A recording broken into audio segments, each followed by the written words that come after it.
Hello friends, আসসালামু আলাইকুম। কেমন আছেন সবাই? দূরে এবং কাছে যে যেখান থেকে ভিডিওটি দেখছেন, আশা করছি খুব ভালো আছেন এবং সুস্থ আছেন। আলহামদুলিল্লাহ, আমিও খুব ভালো আছি। তো এই যে মা, মেয়ে, ছেলে করে এখন বাড়ি যাচ্ছি। তো গিয়েছিলাম মায়েদের বাড়ি এদের কাপড় দিতে।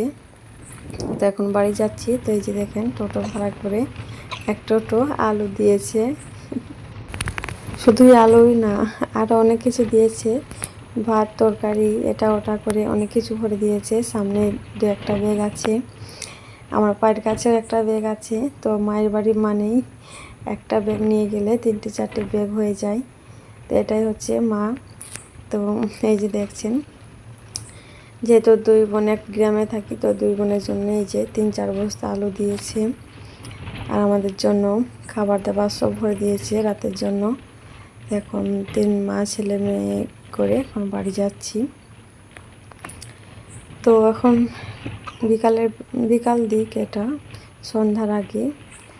তো সেরকম রোদ নেই, খুব ভালো ওয়েদার, তো ভালো লাগছিল খুব।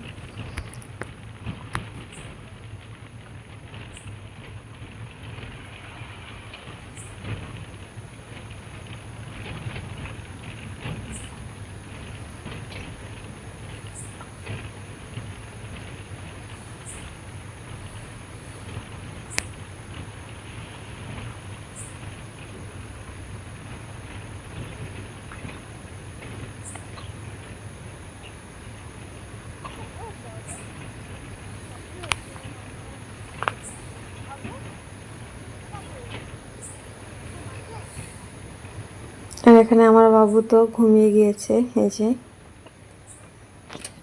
আস্তে আস্তে ঘুমিয়ে গিয়েছে গাড়িতে। তো কিছু করার নেই, যেহেতু কোলে সুরাইয়া আছে, ওকে যে কোলের মধ্যে নিব, তো উপায় নেই। তো খুব খারাপ লাগছিল, ও আলুর বস্তার উপরে ওভাবে ঘুমাচ্ছিল।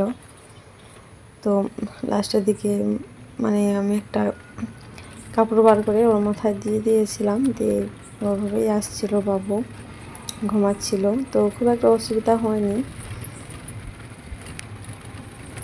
যেহেতু একটা বস্তায় ছিল সিটের ওপর।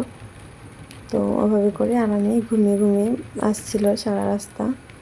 তো চারপাশে ভিড় অনেক সুন্দর লাগছিল, যে দেখছেন এদিকে অনেক সুন্দর গম লাগিয়েছে কিছু কিছু মাঝে মাঝে। তো খুব ভালো লাগছিল গমের ভইগুলা।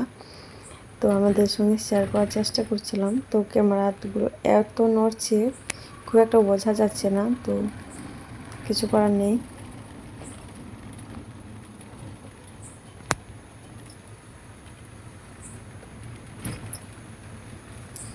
আর এখানে তালের শাড়ি দেখেন, কটা তালের গাছ আছে কেউ কি বলতে পারবেন? অনেক সারি সারি তালের গাছ পুকুর পাড়ে। এইদিকেও আছে, দেখুন কতগুলো তাল গাছ